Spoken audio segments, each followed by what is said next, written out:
Gloire à Dieu. Gloire à Dieu.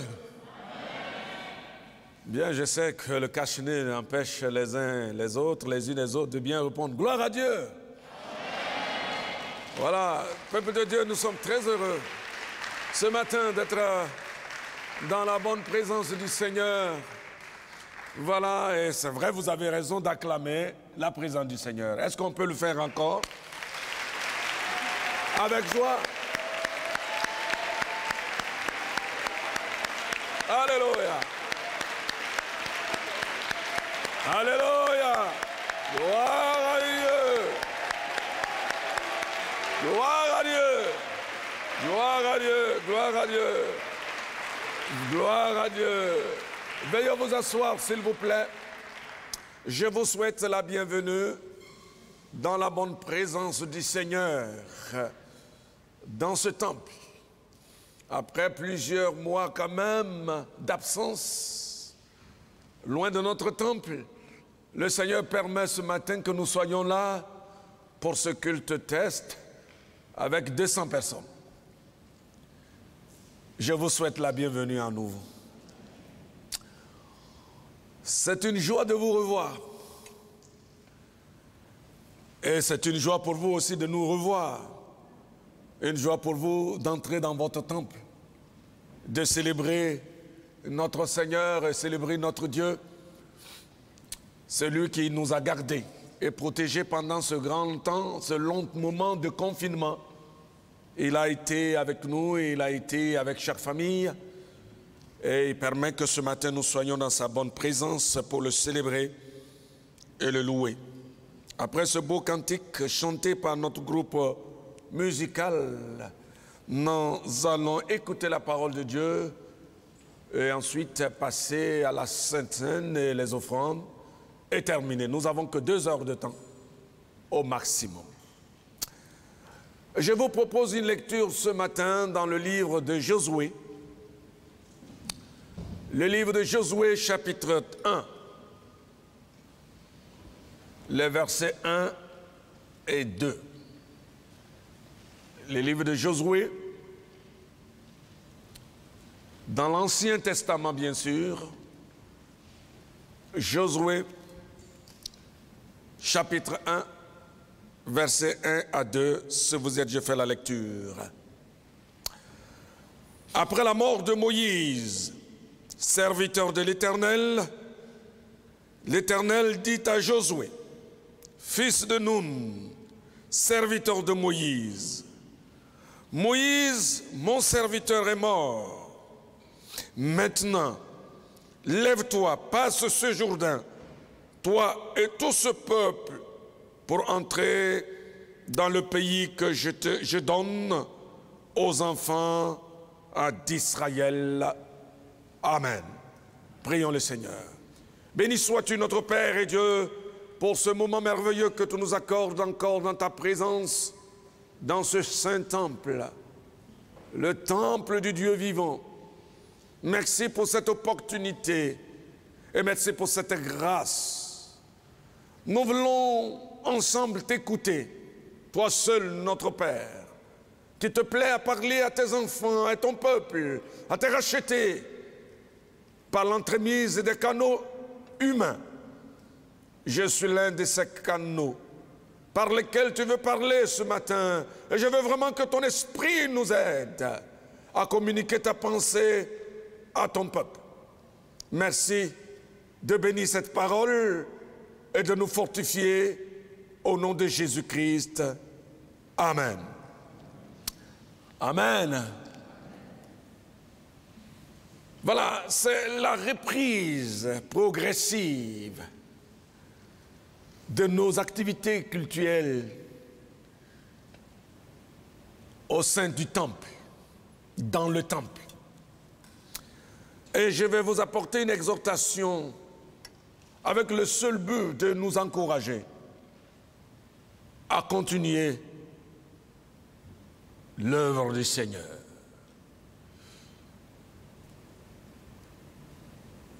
Coronavirus ne doit pas mettre fin à notre activité, à notre vocation en tant qu'Église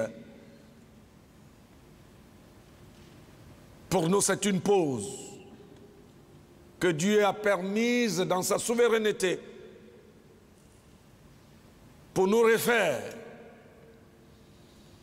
et reprendre de plus belle nos activités. C'est justement pour la pensée, ce qui m'anime justement à vous proposer un thème très simple. Lève-toi, car la marche continue. Lève-toi, car la marche continue. Levez-vous, car la marche continue. Après plusieurs jours, certainement de souffrance, de difficultés, de deuil pour certains et de lamentation pour d'autres, dans cette période de confinement, Dieu, dans son amour, t'adresse une parole très forte. Ce matin, lève-toi. Lève-toi. C'était justement le cas de Josué et le peuple d'Israël en rapport avec ce texte que nous avons lu justement. Oui, lève-toi. Deux mots que Dieu dit souvent dans toutes les Écritures. À Abraham, à Jacob, à Moïse et à Josué, à Jonas, à Pierre et à Paul, et tant d'autres les ont entendus au moins une fois dans leur vie.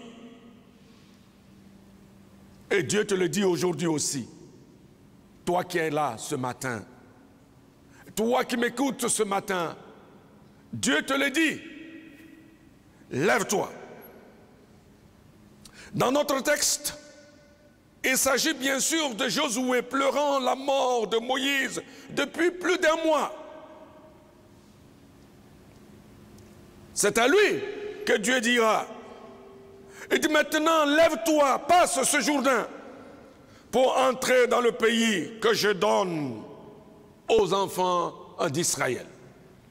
Maintenant, lève-toi. Vous le savez, maintenant, c'est un adverbe qui a été utilisé pour marquer le temps et aussi l'urgence. Pour Dieu, il n'y a plus de temps à perdre. C'est maintenant ou jamais. Et cela est pareil, et pour ton cas aussi. Maintenant, nous n'avons plus le temps à perdre. C'est maintenant. Chers frères, chères sœurs, bien que bouleversés certainement, meurtris dans vos cœurs par certains événements connus et vécus pendant cette période,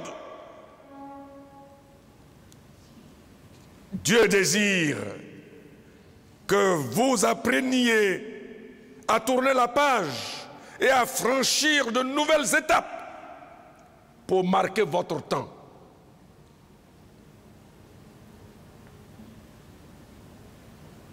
Il faut marquer ton temps. Il faut s'élever.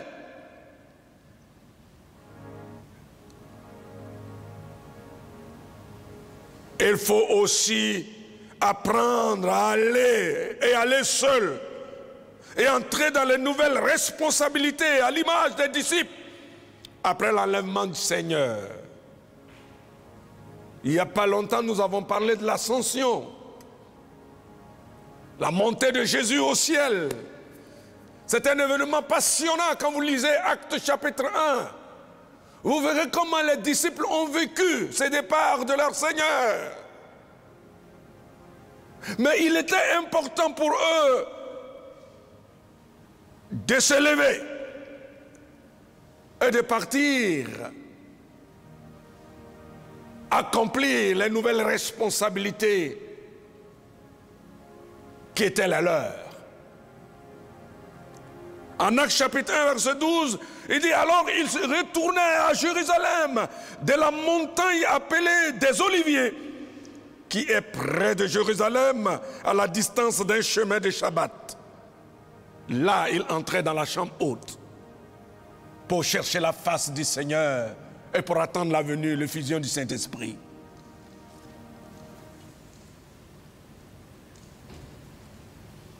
Ses disciples n'étaient pas là en train de continuer de regarder. Ils continuaient, ils étaient découragés, en train de regarder, malheureux. Mais heureusement, l'Écriture dit que Dieu leur a parlé.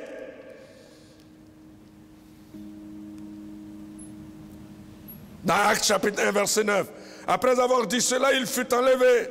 Pendant qu'ils le regardaient, et une nuée le déroba à leurs yeux. Et comme ils avaient les regards fixés vers le ciel, pendant qu'ils s'en allaient, voici deux hommes vêtus de blanc leur apparurent et dirent: Hommes galiléens, pourquoi vous arrêtez-vous à regarder au ciel? C'est Jésus qui a été enlevé au ciel du milieu de vous, viendra de la même manière que vous l'avez vu allant au ciel. Alors, ils retournèrent à Jérusalem, de la montagne appelée des Oliviers, qui est près de Jérusalem, à la distance d'un chemin de Shabbat. Quand il fut arrivé, il montait dans la chambre haute, où il se tenait d'ordinaire. C'était Pierre, Jean-Jacques, André, Philippe, Thomas, Barthélemy, Matthieu, Jacques, fils d'Alphée, Simon, le Zélote, et Jude, fils de Jacques. Tous d'un commun accord persévéraient dans la prière. Alléluia. Ils sont partis parce qu'ils étaient en face de nouvelles responsabilités. Il ne fallait pas rester là, cloîtré, pour continuer de regarder le Seigneur qui est parti. Chers amis, chers frères et sœurs, oui, longtemps confinés dans les maisons, dans les chambres, dans vos villas, maintenant nous sommes sortis, même si cela est progressif.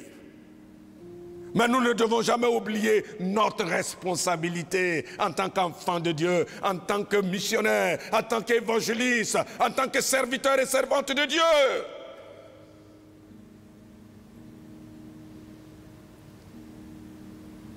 Lève-toi, car la marche continue.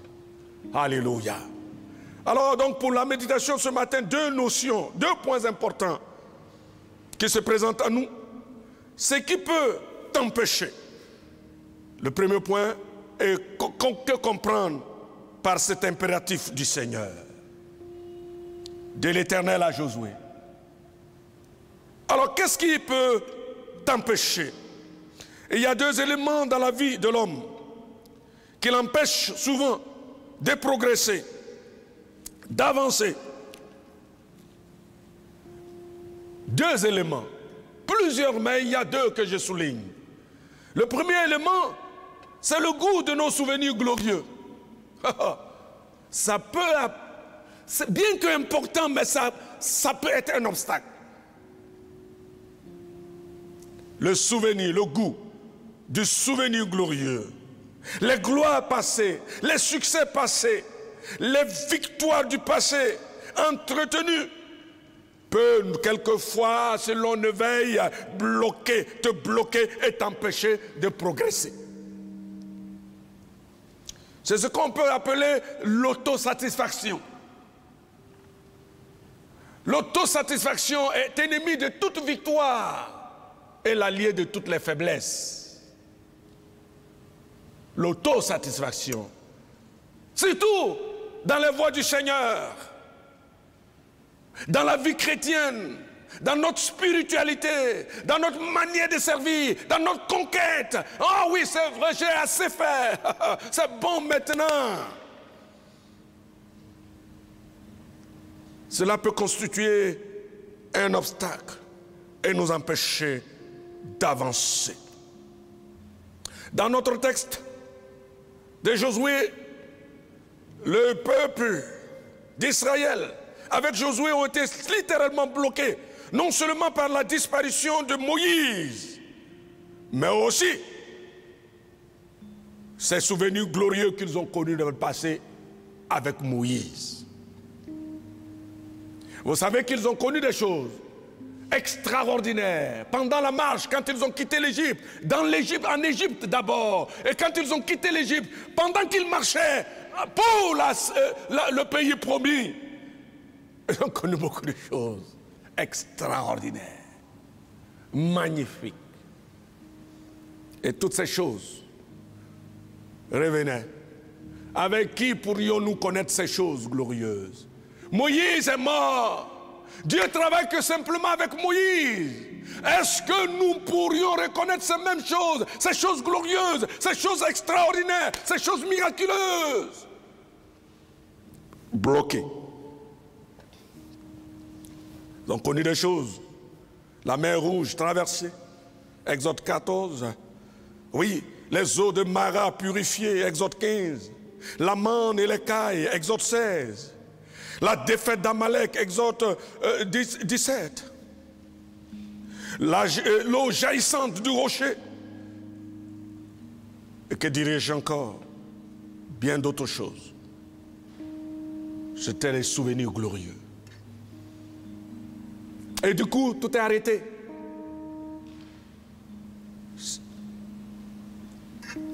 Je voudrais que vous réfléchissiez longtemps à ce point.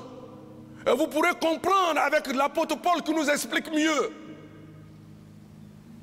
Quand Paul l'avait compris, et que le souvenir des choses glorieuses pourraient être des obstacles, il va affirmer en ces termes.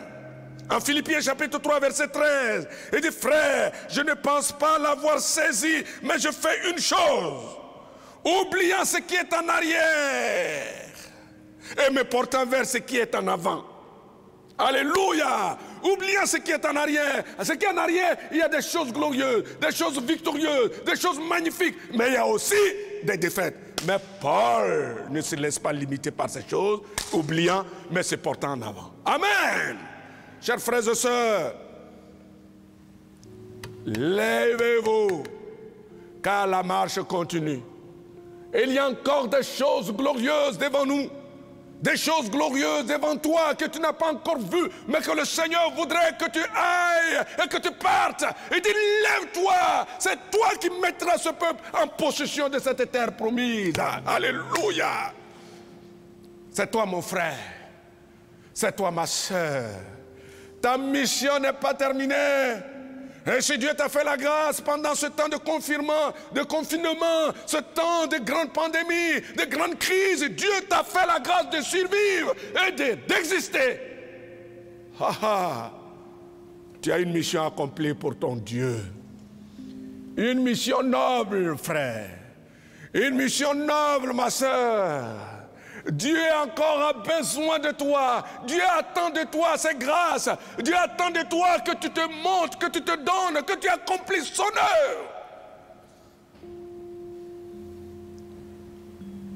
Oui, le goût du souvenir glorieux peut être un obstacle. Et deuxième élément, le souvenir de nos échecs.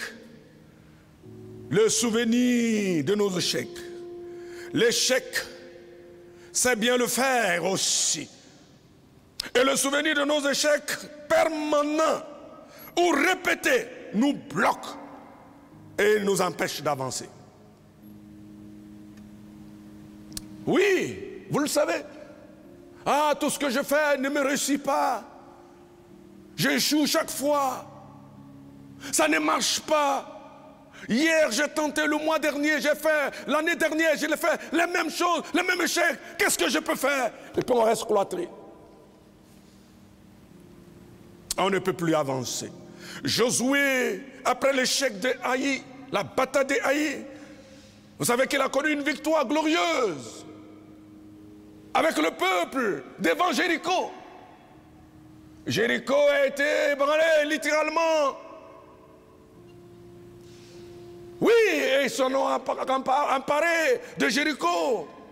Le peuple d'Israël a pris possession de Jéricho. Cette victoire les a enflammés. Et ils sont allés directement à Haï, une petite ville, sans même consulter l'Éternel. Voyez ce que la victoire fait souvent.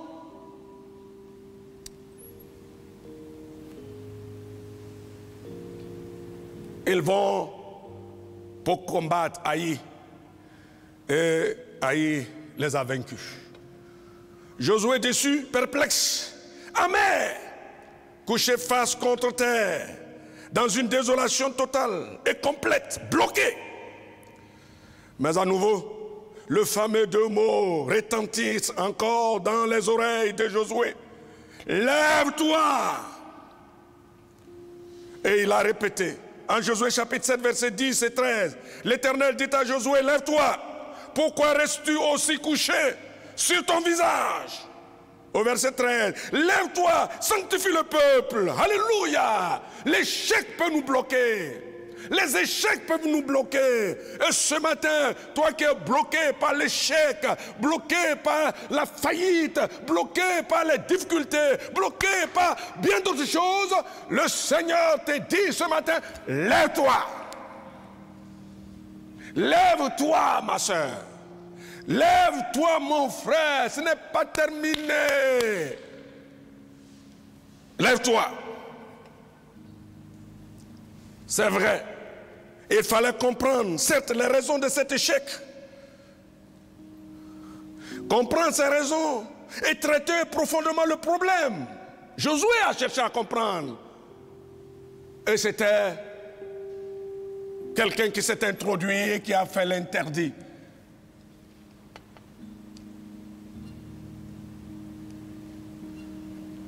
Et Dieu s'est fâché.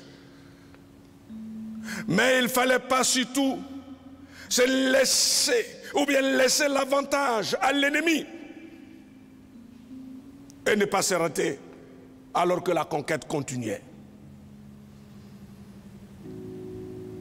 Il est normal de chercher à connaître nos échecs, les raisons. Mais jamais ne se laisser détruire par l'échec. Satan exploitera les raisons de tes échecs. Satan va les exploiter. Et il va te les répéter chaque fois. Oui, si tu as connu cet échec, c'est parce que. Il va te le rappeler, Satan. Il sait bien le faire. Et va même t'amener à mettre en doute la grâce et le pardon que tu as obtenu de ton Seigneur. Il va te faire croire que Dieu t'a jamais pardonné. Il va te faire croire que Dieu ne t'écoute jamais. Il va te faire croire que personne et que tout le monde entier est informé de ta situation. Le monde entier est au courant de ce que tu as fait, raison pour laquelle tu es dans l'échec. Satan te le dira. Il va exploiter cela. Tes amis te le diront. Et pourtant, ils te diront, mais toi, tu es un bon chrétien. Mais pourquoi ces choses t'arrivent, tant? Pourquoi l'échec? Pourquoi c'est récurrent? Pourquoi rien ne va en toi? Est-ce que ton Dieu là t'écoute encore?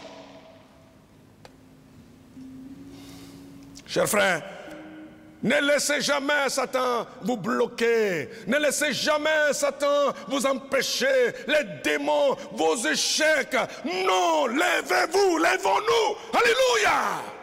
Rien ne doit t'arrêter. N'oubliez pas que la croix du Seigneur reste toujours debout. La croix de Jésus est toujours debout et le sang de Jésus est toujours efficace, capable de pardonner et purifier nos péchés, quels que soient tes échecs, quels que soient tes péchés, quelles que soient les difficultés, quel que soit tout ce que tu veux. Mais la croix de Jésus reste debout pour montrer à Satan et ses démons qu'il les a vaincus publiquement et il les a brisés. Ne te laisse pas bloquer. Tu as fait ton concours, rien n'a marché. Fais encore. Tu as fait telle chose, n'a pas. Fais encore. Et continue. Parce que ton Seigneur est avec toi. Lève-toi et avance. Après ce confinement progressif, où tout est arrêté, ton entreprise, tes affaires, ton commerce, bien tes études et bien d'autres arrêtés, une pause. Tu te dis, ah, c'est terminé pour moi. Qu'est-ce qui me réserve l'avenir? D'ici 2 ou 3 mois, jusqu'à la fin de l'année, qu'est-ce qui se passera? Ne te décourage pas, ne reste pas cloîtré, ne reste pas couché, mais lève-toi. La défaite de Haï n'a pas péché Josué et le peuple de conquérir Canaan, ce lieu où coule le lait et le miel. Alléluia. Ce n'était qu'une parenthèse. Cette défaite, c'est vrai, ils ont connu les raisons, ils ont corrigé. Mais Dieu leur a donné de combattre et de combattre. Et ce Josué pleurant, le Seigneur est venu vers Josué et il a élevé le Josué. Il dit, je commencerai à t'élever aux yeux de tout Israël comme j'ai élevé Moïse. C'est ce que le Seigneur va faire pour toi. Aux yeux de tout le monde. Ceux qui se moquaient de toi. Ah, lui-là, il ne reçut jamais celle-là. Rien ne marche en elle. Rien ne marche chez lui. Rien. Le Seigneur va t'élever. Lève-toi, car la marche continue. Alléluia. Lève-toi. Abraham s'est levé devant son mort, dit l'Écriture. Abraham, avant Josué, avait justement compris cette nécessité de s'élever et ne pas se laisser bloquer par quoi que ce soit. En Genèse chapitre 23, verset 3, il dit, Abraham se leva devant son mort. Et il partit ainsi au fils, et il parla ainsi au fils de Heth, et se leva. Il s'agit ici de la mort de son épouse Sarah, mourue à l'âge de 127 ans, à Kirjat Arba, une terre étrangère. Mais rien n'a empêché Abraham d'accomplir les missions de Dieu. Ézéchiel, il s'éleva devant son mort. Sa femme bien-aimée, décédée, et il continua le travail. Ézéchiel 24, 15 et 18. J'avais parlé au peuple le matin, et ma femme mourut le soir. Le lendemain matin, j'ai fait ce que m'avait été ordonné. Il a parlé au peuple le matin. Il a béni le peuple le matin, et sa femme mourut le soir. Mais Ézéchiel a continué le combat. Oui, qu'est-ce qui t'arrête ce matin? Une question de deuil, une question d'échec, une question de souffrance, de maladie et bien d'autres. Mais lève-toi, amen. Tu n'es pas la première, tu n'es pas le premier.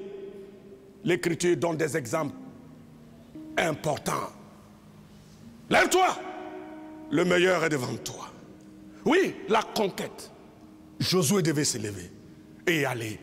Nous devons nous lever, Église de Jésus-Christ, à travers le monde entier. Lèvons-nous et continuons de travailler pour notre Seigneur, parce que bientôt nous déposerons à ses pieds nos armes. Continuons, où que vous soyez, levez-vous, continuons le combat, continuons la prédication, l'évangélisation, la mission de Dieu. Lèvons-nous. Gagnons les âmes pour notre Seigneur. Et au chandelier, le Seigneur permet cette reprise. Le combat n'est pas terminé, la conquête n'est pas terminée. Il faut conquérir d'autres territoires, il faut gagner d'autres personnes, il faut évangéliser. Alors, qu'est-ce qu'on peut comprendre de lève-toi? Lève-toi. C'est impératif. Lève-toi. Lève-toi. Premièrement, c'est avant tout un appel à notre volonté. Car Dieu ne s'adresse pas seulement à notre cœur ou à notre conscience, mais à notre volonté aussi. Il faut se mettre en action, en mouvement. Notre volonté, il faut se mettre en mouvement. C'est ce que les disciples ont fait. C'est ce qu'Abraham a fait. Non seulement Dieu a parlé à sa conscience, ce que Dieu a fait avec Josué. Il s'est levé, il a mis sa volonté en action. Il a encouragé le peuple à avancer. Ta volonté doit être en activité. Amen. Oui, c'est comme ça que Dieu fait le miracle. On ne peut pas rester couché et puis s'attendre à un miracle. Non, s'il vous plaît mes frères. Non, non, non. Lève-toi.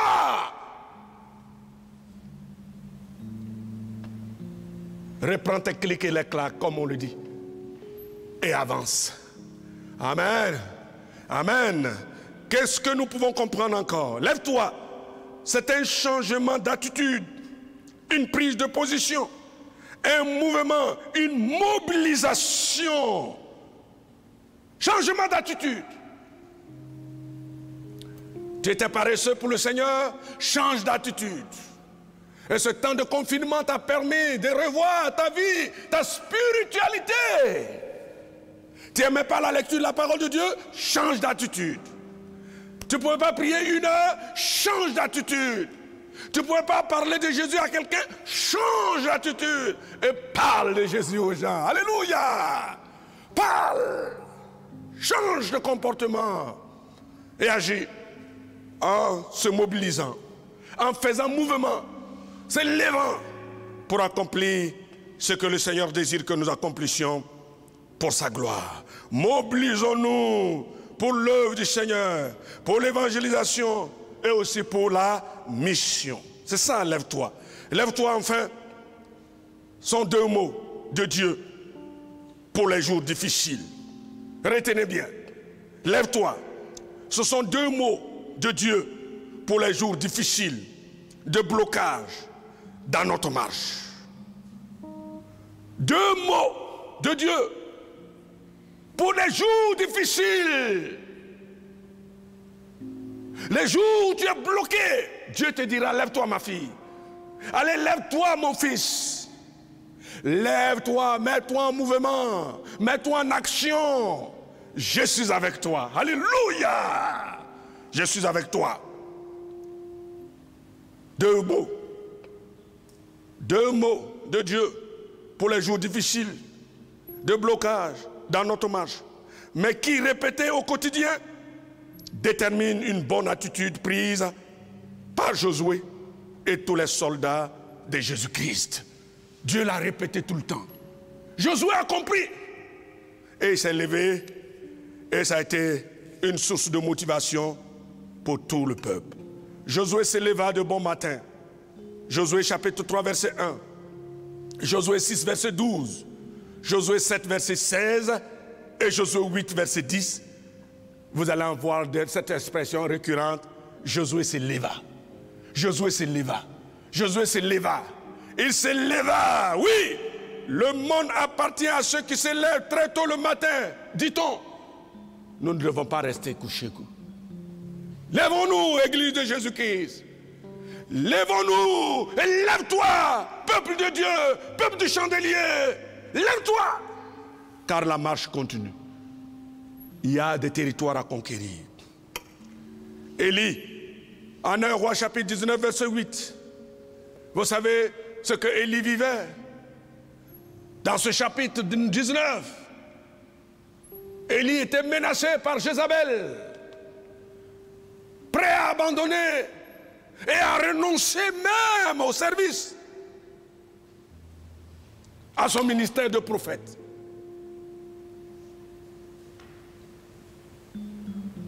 Élie a connu des choses glorieuses. C'est le seul qui a crié, qui a prié le feu descendu du ciel. Dieu parle d'Élie, de Moïse, de Jean-Baptiste. Ce n'est pas n'importe qui, Élie. Ce n'est pas n'importe qui, c'était pas n'importe qui. Mais sous la menace de Jézabel, la femme d'Akab, le roi déchu, Élie a fui et il allait se coucher. Si ça arrive à Élie, ça peut t'arriver aussi. Pendant ton temps de pèlerinage, ici-bas.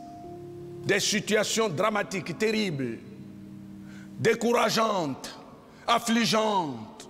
Peut-être que pendant que je suis en train de parler, toi qui m'écoutes, tu connais ces choses. Comme Élie, menacé de part et d'autre. Tu ne sais où tourner la tête. Tout est fermé devant toi. Toutes les portes sont fermées. Toutes les portes sont fermées. Toutes les portes sont fermées. Et tu ne sais où s'orienter, où se diriger.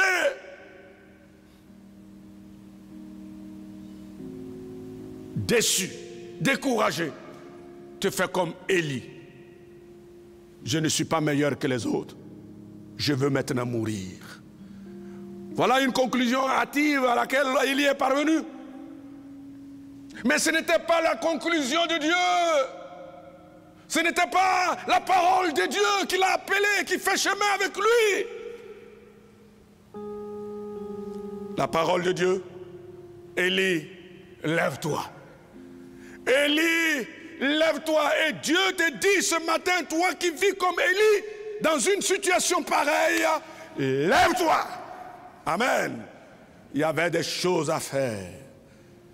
Oui, il devait oindre le roi Hazaël, roi de Syrie, Jéhu, roi d'Israël, et Élisée pour successeur. Cette mission n'était pas terminée. Et Élie dit qu'il n'est pas meilleur, il préfère mourir. Allez se coucher parce que Jézabel l'a menacé. Qu'est-ce qui t'a menacé? Satan, ses démons, l'échec, la maladie, la souffrance. Lève-toi ce matin. Alléluia. Lève-toi. Oui, Josué, encouragé, se leva pour accomplir la tâche avec la promesse de la puissance de Dieu qui était mise à sa disposition. N'oubliez jamais que Dieu s'engage toujours avec ceux qui s'engagent pour accomplir sa volonté. Dieu s'engage toujours. Retenez cela. Mes frères, mes sœurs, chère Église du Seigneur, retenons ce principe. Dieu s'engage toujours avec ceux qui s'engagent pour accomplir sa volonté. La conquête de ce pays faisait partie du plan de Dieu. Dieu l'avait promis à Abraham depuis tout le temps. Il l'a répété à Jacob. Il l'a dit à Isaac. Répété à Jacob.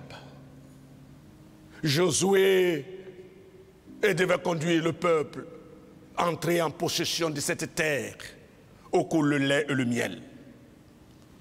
La conquête. Frères, après ce déconfinement, il y a un territoire à conquérir où coule le lait et le miel. Le lait et le miel, un territoire à conquérir et que tu dois conquérir. C'est toi, il dit toi Josué, c'est toi qui mettras en possession de cette terre. Le peuple de Dieu, c'est toi. Ce n'est pas quelqu'un d'autre. C'est toi mon frère. Il y a un territoire pour toi à conquérir où coule le lait et le miel. Dieu ne donne pas n'importe quoi à ses enfants. Il nous donne tout ce qui est précieux. Tout ce qui pourrait réjouir nos cœurs et pourrait nous satisfaire pleinement. C'est ce que Dieu fait pour nous. Mon frère, lève-toi. Le meilleur est devant toi. Amen. Lève-toi, ma soeur. Le meilleur est devant toi. Lève-toi. Ne te laisse pas bloquer, décourager, perplexe, démotivé. Et plusieurs sont démotivés par rapport à leur foi, par rapport à leur méditation, par rapport à l'évangélisation, par rapport au service de Dieu. Non, c'est maintenant même que tu dois le faire. C'est maintenant que tu dois doubler d'efforts. Parce que ce signe de cette maladie Covid-19 est un signe important pour l'Église, pour le monde entier. Confirme les signes que le Seigneur a annoncés, des signes précurseurs. Ces fléaux font partie de ces signes. Et cela doit être un signal fort pour l'Église de Jésus à redoubler d'efforts pour la conquête, le travail. Lève-toi, car la marche continue. Ce matin, je vous invite, nous, chrétiens du Chandelier, chacun, chacune, responsable, anciens, diacres, diaconesses, responsables des départements, des comités, vieux, vieillards, jeunes gens, jeunes filles, enfants de l'école du dimanche, nos adolescents, hommes et femmes, je vous exhorte à vous lever. Levons-nous et continuons le projet de Dieu.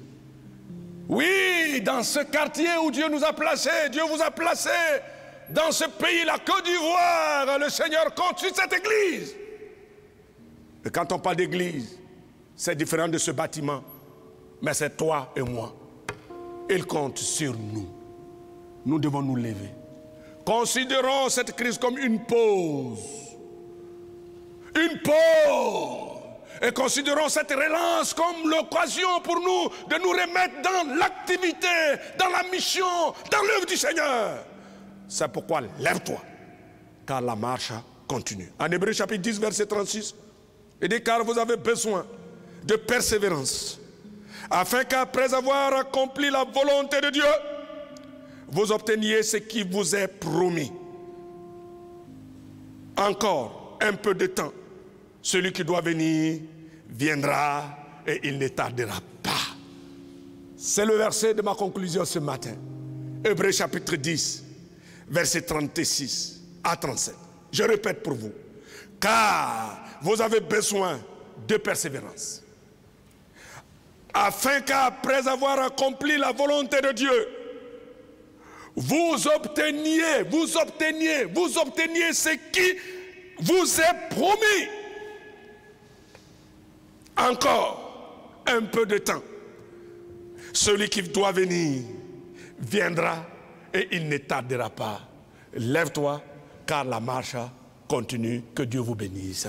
Amen. Alléluia. Gloire à Dieu. Tenez-vous debout, nous allons prier. Alléluia.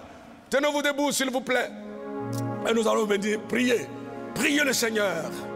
Il nous donne la force de continuer la marche, de continuer la conquête, de continuer le travail, de continuer et de continuer. Et nous ne devons pas nous laisser vaincre par quoi que ce soit. Non, nous devons nous lever. Alléluia. Vous avez un chant, frère? Alléluia.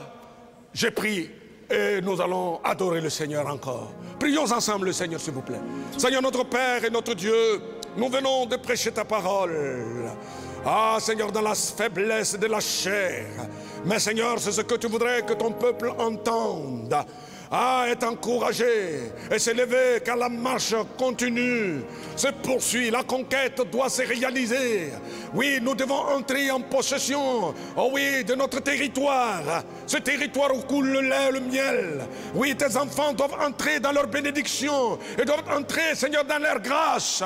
Oui, Seigneur, rien ne peut bloquer, rien ne peut arrêter, rien ne peut nous empêcher. Oui, Seigneur, par ton esprit, au nom de Jésus-Christ, oui, tu bénis ton peuple, tu bénis tes enfants et tu bénis cette parole dans nos cœurs au nom de Jésus-Christ. Merci Seigneur. Amen. Il y a certainement quelqu'un qui est bloqué, couché, oui, qui ne peut plus avancer, découragé, qui ne peut plus avancer. J'ai prié pour toi maintenant, toi qui es bloqué. Toi qui es bloqué par tes échecs récurrents, et tu ne sais pas où t'orienter, déçu, découragé, je prie avec toi, là où tu te trouves. Fais que le Seigneur te donne encore des forces, et des forces nouvelles par son esprit, ce qui pourrait te permettre de continuer. Alléluia. Je prie pour toi. Bon Père Céleste, tu ne parles pas en vain. Tu parles pour atteindre un objectif, pour atteindre le but, dans le cœur de tes élus, dans le cœur de tes enfants. Pendant que nous parlions, il y a un frère, une sœur, cloîtré, couché, bloqué par ses échecs, par ses difficultés et par bien d'autres choses. Totalement démotivé, totalement découragé dans son fort intérieur. Mais Seigneur, ce matin, je te prie au nom de Jésus-Christ d'étendre ta main sur cette vie, sur ce frère, sur cette sœur, au nom de Jésus-Christ, et lui donner la force de se relever. La marche continue. Relève ce frère. Relève cette sœur, relève-la, je t'en supplie, mon Père. Oh Dieu, ouvre ses yeux et touche-la, et touche ce frère maintenant. Comme tu as touché Josué, comme tu as touché Moïse aussi, tu as touché Gédéon, et tu as touché bien de personnes dans l'écriture qui étaient aussi perplexes, couchées. Tu leur as dit, laissez lever. Et avec ces personnes, tu as accompli des choses glorieuses et admirables. Et ce matin, je crois, avec ce frère, avec cette sœur, tu veux accomplir des choses glorieuses. Donne-lui la force de se tenir sur ses pieds et d'avancer. Merci pour ta victoire. Et merci pour tes promesses que tu réalises ce matin dans la vie de ma sœur, en essuyant ses larmes, dans la vie de mon frère, en lui donnant de l'espoir. Tu le fais. Tu n'as jamais changé. Ta parole nous dit que tu es toujours le même hier, aujourd'hui, éternellement. Et c'est pourquoi je te prie au nom de Jésus d'agir, de glorifier dans cette vie-là, au nom de Jésus. Il y a ceux qui sont frappés par le deuil, découragés totalement pendant ce temps de grande pandémie, frappés par le deuil parce qu'ils ont perdu des êtres chers. Et ça les a démotivés complètement. Je te prie au nom de Jésus de leur apporter ta consolation, de leur donner ton soutien, ton assistance, au nom de Jésus. L'honneur, la joie de revivre et de vivre par la puissance du Saint-Esprit. À toi seule la gloire. Au nom de Jésus. Alléluia. Amen. Nous allons prier enfin pour l'église Chandelier, afin qu'elle ne se décourage pas, mais qu'elle continue ce travail, cette mission que Dieu lui a confiée dans ce pays de Côte d'Ivoire et aussi dans ce secteur de Cocody, afin que nous puissions continuer l'œuvre du Maître. Sans relâche, avec détermination, avec engagement, engouement et zèle. Oui, continuez. Parce que bientôt, celui qui viendra, il viendra, il ne tardera pas. Et c'est lui qui saura nous récompenser. Prions ensemble pour l'Église. Ensemble, s'il vous plaît. Alléluia. Prions ensemble pour le peuple du Chandelier. Seigneur notre Père et Dieu, nous te prions pour le peuple du Chandelier. Nous te prions pour cette Église que tu es en train de bâtir ici. Tu as dit, je bâtirai mon Église. Aucune porte de séjour des morts ne prévaudra point contre elle. Alléluia. Seigneur, ne permets pas que ce temps de confinement ait des répercussions terribles sur l'Église, mais au contraire, que tu bénisses encore cette Église. Oh Dieu, tu donnes à cette Église d'avancer, tu donnes à cette Église, Seigneur, de courir dans sa conquête. Oh Dieu, d'avancer avec zèle, avec ferveur, avec puissance, avec puissance. Oh Dieu, que ton nom se soit glorifié. Les uns et les autres soient encouragés, les jeunes soient encouragés, les femmes soient encouragées, les enfants soient encouragés. Oh Dieu, les adolescents soient encouragés, les vieux, les vieillards soient tous encouragés. Et ensemble, main dans la main, nous puissions travailler pour l'avancement de ton royaume, en Côte d'Ivoire, en Afrique, et pour le monde entier. Et que nous servions de mieux en mieux à la gloire de ton nom. Béni sois-tu, Père, pour ton peuple béni au nom de Jésus. Merci Seigneur. Amen. Gloire à Dieu. Veuillez vous asseoir et que Dieu vous bénisse. Lève-toi car la marche continue. Voilà, levez-vous. La marche continue pour notre Seigneur. Amen.